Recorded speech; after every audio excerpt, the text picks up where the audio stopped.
नमस्कार, आप देख रहे हैं सिटी पोस्ट लाइव। मैं हूं सृष्टि राज। एनडीए में सीट बंटवारे को लेकर खींचातानी जारी है और इसी बीच अब जीतन राम मांझी की नाराजगी भी दिखने लगी है। जी हां, क्योंकि उन्हें केवल कुछ सीटों का ही ऑफर मिला है। कितनी सीटों का ऑफर मिला है और क्यों इतने ज्यादा नाराज है, इसके ऊपर विस्तार में जानकारी देंगे हमारी सहयोगी मुस्कान। तो मुस्कान, जीतन राम मांझी की नाराजगी की वजह क्या है? पूर्व मुख्यमंत्री जीतन राम मांझी और उनकी पार्टी हम को बीजेपी की ओर से सिर्फ 7 सीटों का ऑफर मिला है और जीतन राम मांझी ऐसे नेता है कि वो बिल्कुल सार्वजनिक कर देते हैं सीटों की मांग। चिराग अपने मुंह से नहीं बोलेंगे, उपेंद्र कुशवाहा नहीं बोलेंगे, लेकिन मांझी जी दिल के पूरा साफ है, बिल्कुल क्लियर कट बात करते हैं। उनका कहना है कि उनकी पार्टी का जनाधार और कार्यकर्ता का जो नेटवर्क है वो 10 सीटों के काबिल है। उन्होंने साफ कहा है कि हम सिर्फ 7 सीट हमें दी जा रही है, जो हमें बिल्कुल मंजूर नहीं है। हम 10 सीटों की मांग करेंगे। यह बयान उन्होंने आज दिल्ली रवाना होने से पहले दिया है, जब वो जेपी नड्डा से मुलाकात करने जा रहे थे।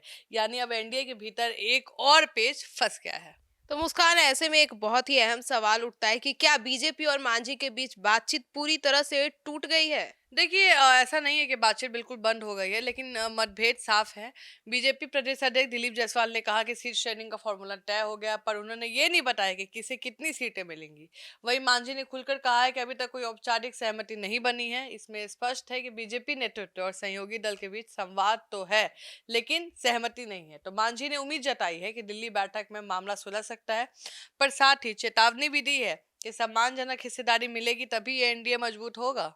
जी, तो मुस्कान, ऐसे में अब सीट बंटवारे पर इतनी खींचतान क्यों है? देखिए, दरअसल जो बिहार एनडीए का जनाधार है वो बदल चुका है। जेडीयू कमजोर हुई है, बीजेपी बड़ी पार्टी बनी है, छोटे दल की संख्या बढ़ी है क्योंकि इस पर चिराग पासवान भी हैं।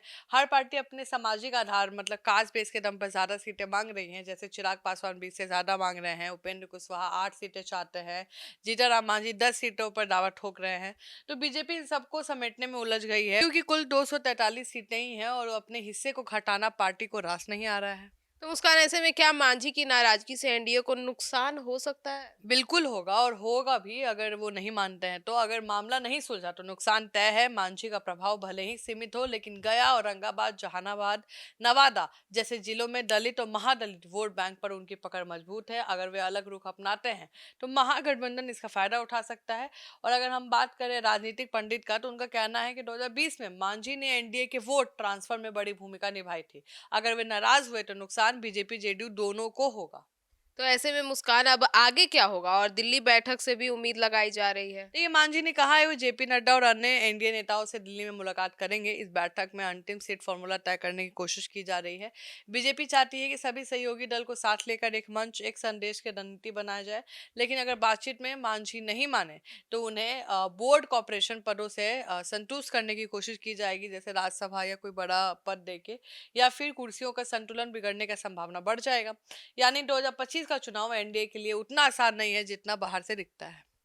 तो सुना आपने हमारे इस डिबेट को। तो अब आपको क्या लगता है, दिल्ली की इस मीटिंग के बाद जीतन राम मांझी, उपेंद्र कुशवाहा, चिराग पासवान और बीजेपी और जेडीयू के बीच जो सीटों का बंटवारा है वो फाइनल हो जाएगा? और क्या ये जीतन राम मांझी, उपेंद्र कुशवाहा और चिराग पासवान की नाराजगी दूर हो पाएगी या नहीं? अपनी राय कमेंट सेक्शन में जरूर बताएगा।